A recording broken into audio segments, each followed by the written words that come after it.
Love me tender, love me true, all my dreams come true. For my darling, darling, I love you, and I always will. Even the most empowered person can face doubt once in a while. I just found out that public speaking is our #1 phobia. And did you know 3 out of 4 people have that fear of public speaking? 3 out of 4, that's a lot of people.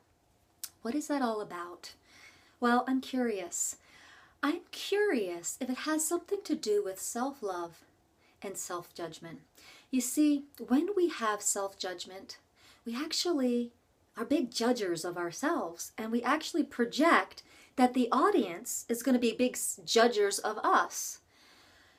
So one of the things that's helpful to do is take a look at the core beliefs that's fueling those judgments. Like, I'm not interesting, they'll reject me, I'm not good enough, if I make a mistake, I'm not worthy. All these are rooted in a lack of self-love, unconditional love, and self-judgment. Now the thing is, we might not have gotten that piece when we were little of unconditional love. Unconditional love is, I love you no matter what. There's no condition. You can mess up. You can be mean. You can be a stinker. You can be great. Doesn't matter. I'm going to love you anyway. Are you willing to give yourself that type of love? And when you are, you'll start to notice that the judgments go away. So take a look at some of these core beliefs. I'm scared I'm going to not be interesting to an audience. They'll reject me. Well, one, if you're asked the question, are you interesting to yourself? And if the answer is no, then what are you doing?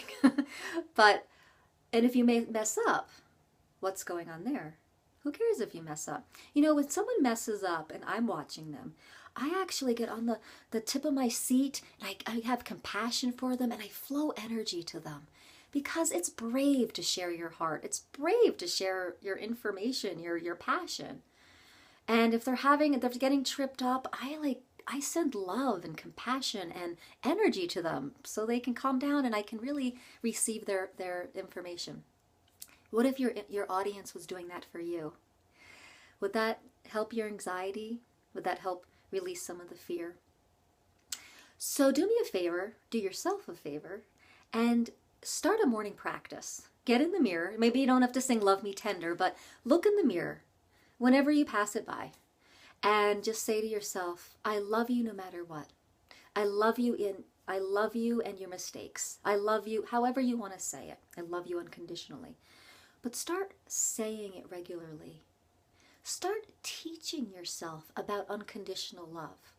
And when you love yourself unconditionally, no matter what, the judgments start to dissipate.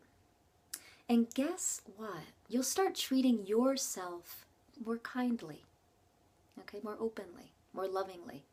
And when you start doing that, you'll project to the audience that of course they're going to treat me that way. And your anxiety and your fear may dissipate because there's a oneness happening between you and your audience, okay? And the other benefit, really cool, it opens your voice up. It gives you a trust in yourself, a trust in your voice. So there's a lot of wins here just by giving yourself some unconditional love. And it's a pattern that we may not have grown up with. So maybe we just have to reteach ourselves that. All right, now go love yourself and see what happens. I'll be back next Thursday for another crazy out-of-the-box tip to access your voice. See you later.